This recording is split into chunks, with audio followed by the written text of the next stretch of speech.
Picture this. You walk into a job interview. You've got the better CV, more experience, stronger references. The other candidate coasted through university, barely broke a sweat, but somehow gives off the impression that everything just comes naturally to them.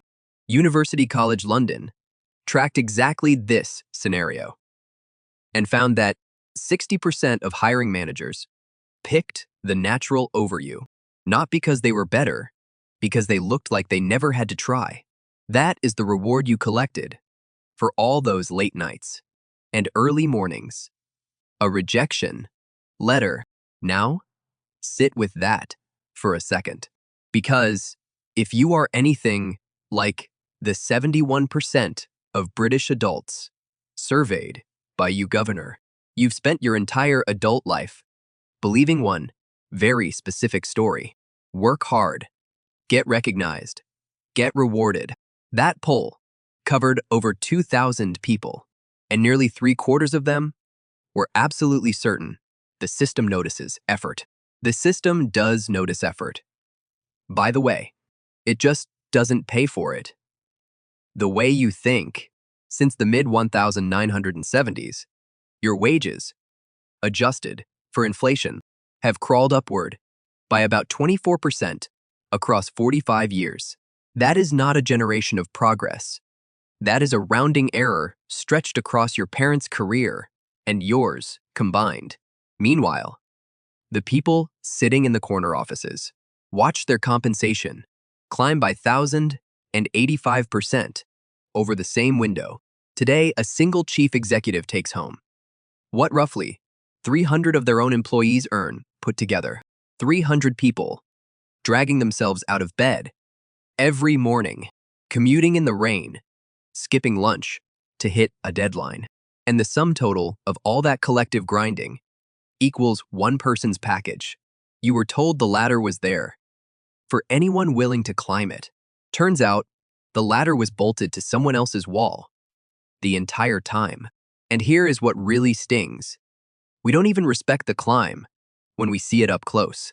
Think about the way people talk about Messi and Ronaldo. Everyone knows the script. Messi is the genius, born with a football attached to his nervous system.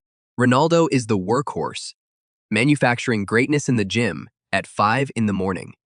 Both of them are obviously gifted and obviously relentless, but the culture has already decided which story it prefers.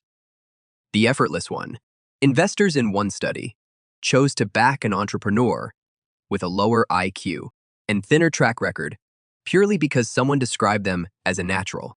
Trained musicians rated performers who appeared to have innate ability above those who clearly put in the hours, even when the actual performances were identical.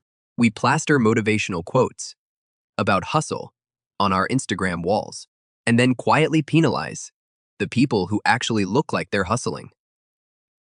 So why do we keep telling ourselves this story?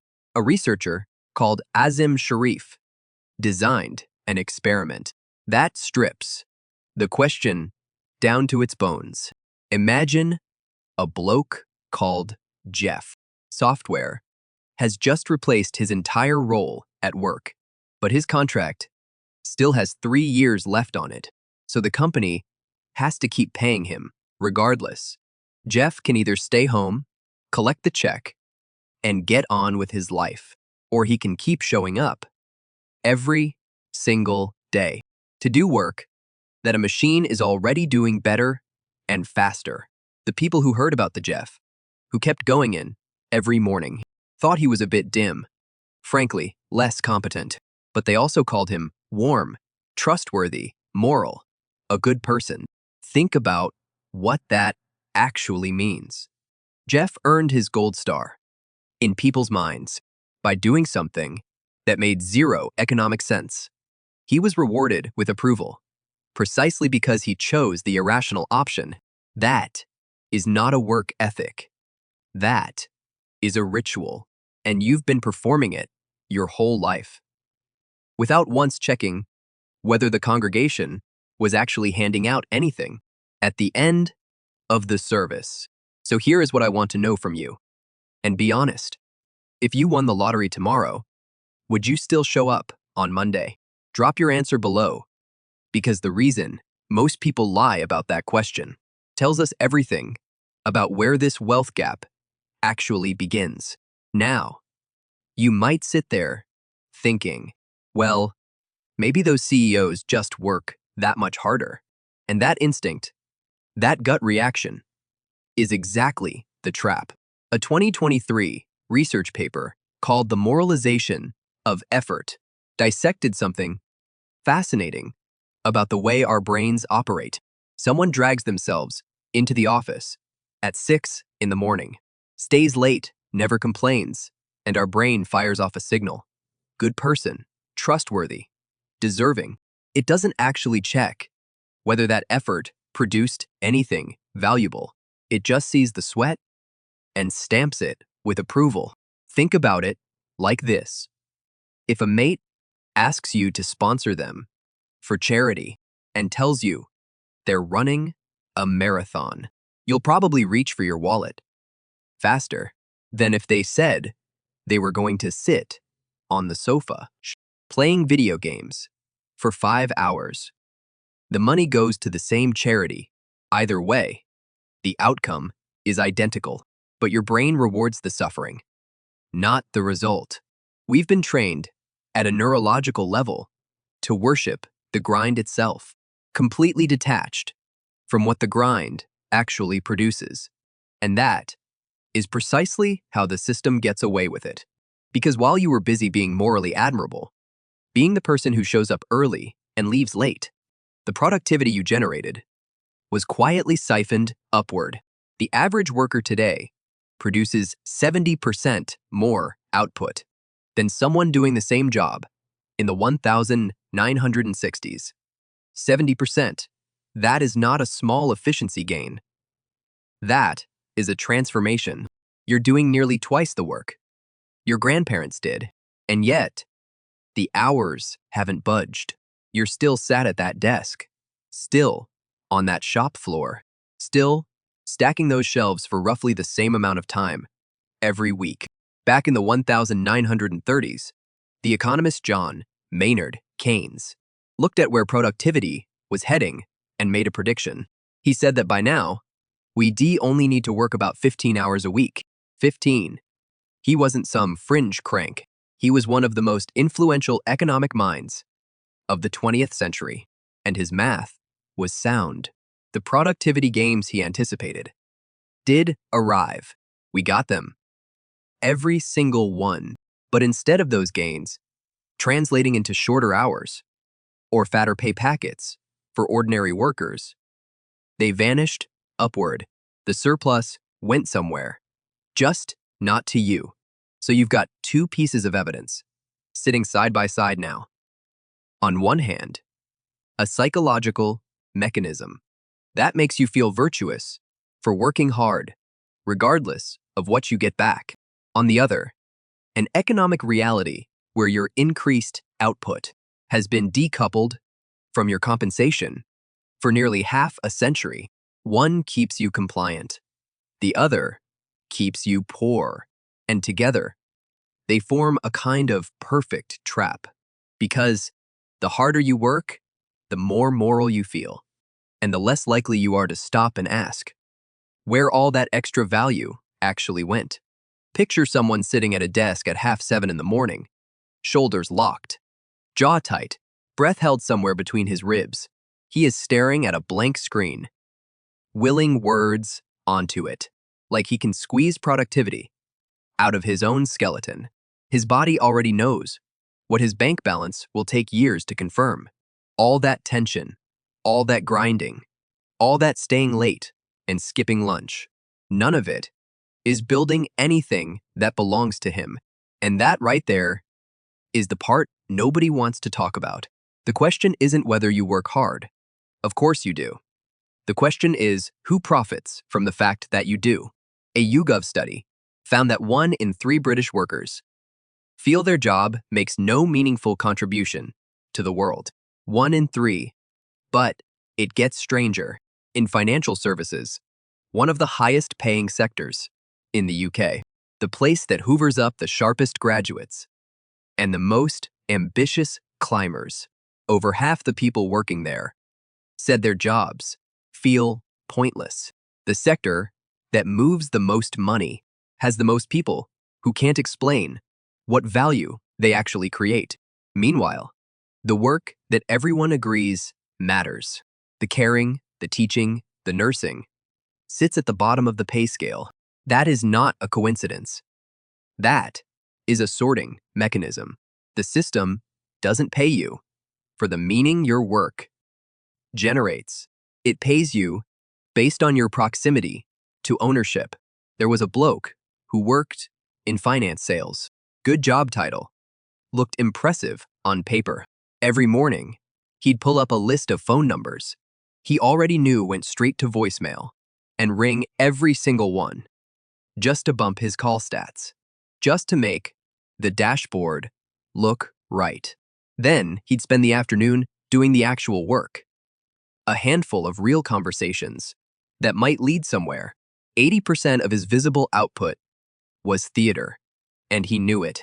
But the metrics never measured value created. They measured activity performed, and that activity justified a margin. That landed on someone else's spreadsheet, not his. Now, zoom out. 80% of British workers never take their full lunch break. People spend 2.5 times longer in meetings than before the pandemic. We post gym selfies, not because they improve the workout, but because we need the world to witness us. Grinding. We've turned effort into a costume. We wear it, we perform it, we signal it to each other. And none of that performance changes anything. It doesn't change who actually owns the output at the end of the day. That is the line, not between the lazy and the driven, not between talent and mediocrity, but between those who own the machinery and those who feed it with their hours and their weekends, feeding it with their clenched jaws and held breath. Someone once delivered takeaways every Friday and Saturday night on top of a full-time finance job, not for the extra cash, but because he genuinely believed that grinding hard enough meant he'd win. He was generating value with every single one of those hours, was whose balance sheet that value was landing on. 40 years of working never made anyone rich, as one person put it, but it stopped them being bored in the nothing of everything. That is what the effort narrative actually sells you. Not wealth, not ownership, just enough motion to keep you distracted, to keep you from noticing. The conveyor belt only runs in one direction. Michael Jordan has made more money sitting on a sofa since retirement than he ever earned sprinting up and down a basketball court. 80% of his $3 billion fortune flows from a 5% royalty on a shoe brand, not from jump shots, not from 6 a.m. training sessions, from a signature on a contract that gave him ownership of something scalable. Now, your brain hears that and files it under celebrity trivia, but sit with it for a second, because buried inside that number is the only piece of financial advice that actually matters for someone like you or me. Think about the carer down the road. She is up at 5, lifting someone twice her weight out of bed, managing medication schedules, absorbing grief that isn't hers, doing it all again tomorrow. Unpaid care work accounts for roughly 10% of global GDP. And that is the conservative figure. If effort alone determined wealth, she'd own half the street, but she doesn't. She can barely cover her heating bill and the factory kids of the Industrial Revolution. 12 to 16-hour days, 6 days a week, lungs full of cotton dust, pulling in 75 pence a week, while the man who owned the machines built a manor house out in the countryside. The pattern hasn't changed In 200 years, the people who do the work rarely own the thing the work produces. So here is where most videos tell you to start a side hustle, build a brand, learn to code, monetize your morning routine. I'm not going to do that, partly because it is lazy advice, and partly because it doesn't solve the structural problem, the problem we've just spent the last 10 minutes pulling apart. That gap isn't a motivation problem. It is an ownership problem, and ownership, for most of us, feels like something that happens to other people. Landlords who got access to cheap debt, controlling an entire property with 25% down, keeping the full upside when prices climbed. Tech founders who wrote a piece of code once and distributed it to 1 billion users, content creators who filmed one video that earns while they sleep. These are all forms of leverage, and they share one trait. The person who benefits isn't trading hours for pounds. They placed something small into a system that compounds without their hands on it. Now, here is the bit that actually matters, and it is going to sound painfully boring. That is how you'll know it works. Open a stocks and shares account. Set up a direct debit. Pick a broad index fund, holding a slice of hundreds of companies at once. Put in whatever you can afford, even if it is a few quid a month. Not because it'll make you rich next Tuesday. It won't, but because that single, mechanical, unglamorous action does something no amount of overtime ever will. It moves you from the side of the equation that sells labor to the side that owns a fraction of the machine buying it. You stop being purely the cost on someone else's spreadsheet and start, even in the smallest possible way, holding a receipt for the output your work helps generate. It is not exciting. There is no montage. Nobody's filming a reel of you setting up a standing order for 40 quid on a Wednesday evening. But that standing order is doing what the factory owner understood 2 centuries ago, and what Nike understood when they stuck Jordan's name on a trainer. It turns effort into something that keeps producing long after you've walked away. Picture someone 40 years from now, sitting in a kitchen that still isn't paid off, scrolling through a pension statement that wouldn't cover 6 months of groceries, 40 years of clocking in, 40 years of proving they deserve to be there, and the number on that screen tells them what the system always knew, what it always knew, but never said out loud. Effort without ownership is just rented time. That is where this conversation lands if nothing changes. Not in some dramatic crash, not in a single bad decision, but in the slow, quiet arithmetic of a life spent generating value. For structures you never held a stake in. And look, I'm not standing here with a treasure map. I'd be lying if I told you I had a clean answer. A clean answer wrapped in a bow. But that gap didn't appear because executives discovered a secret extra gear of hustle. It appeared because they own the machinery, and you operate it. Now, 94% of Gen Z have looked at that equation and decided the old deal is void. They're not lazy. They've just done the maths faster than the rest of us. Quiet quitting, juggling 2 remote contracts, refusing to answer a Sunday email. That exists purely so a manager can feel productive. These aren't signs of a broken generation. They're rational responses to a broken contract. The promise was dead simple.